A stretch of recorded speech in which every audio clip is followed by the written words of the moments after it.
gagawin natin ngayon ay ginataang aninikad. Ala kusinerong musikero. Ang una nating gagawin ay hatiin muna natin yung niyog at saurin natin yung sabaw.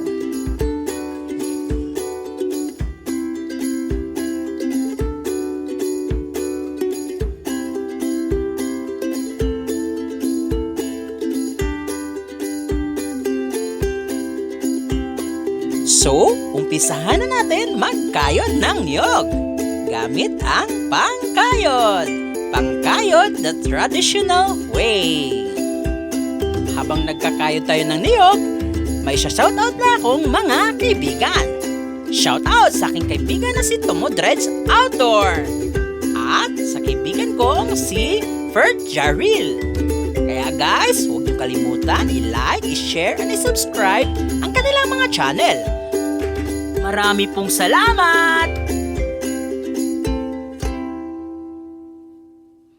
Ito ang ating mga kailangang sangkap sa pagluto ng aninikad. Yung aninikad, bawang, sibuyas, luya, bell pepper, tanglad, at yung kinayod natin na niyog. At malunggay.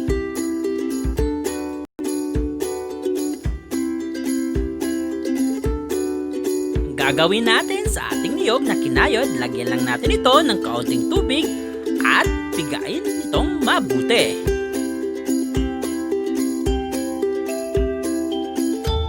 Kapag napiga na itong mabuti, salain lang natin ito.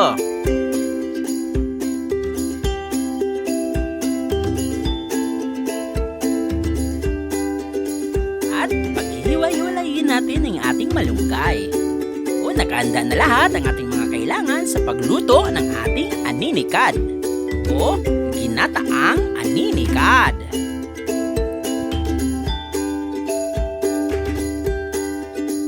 So, ito yung gatang puro at gatang malabnaw. Igisa lang natin ang ating mga sangkap.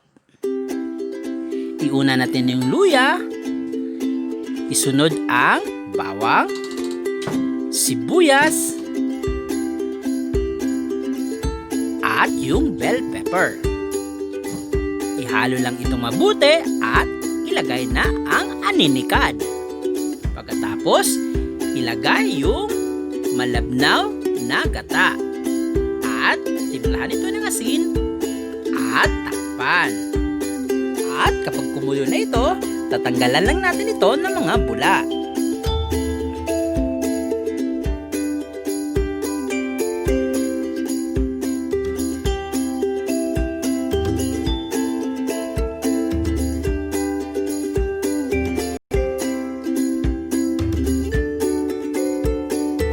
At ilagay natin yung tanglad at i-check natin kung luto na ba yung ating aninikad.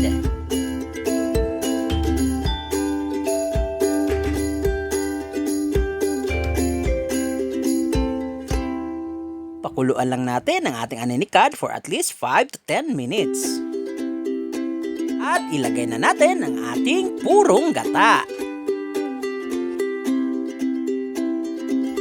Tapos, titimplahan lang natin ito.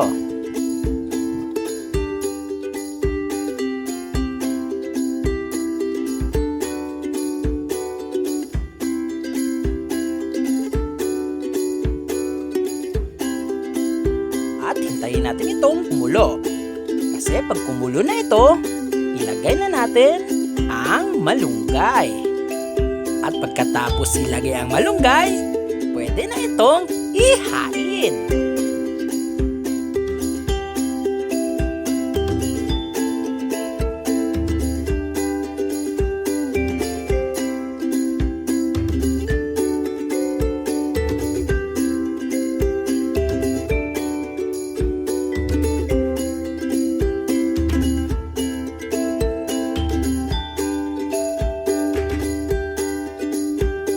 Charan!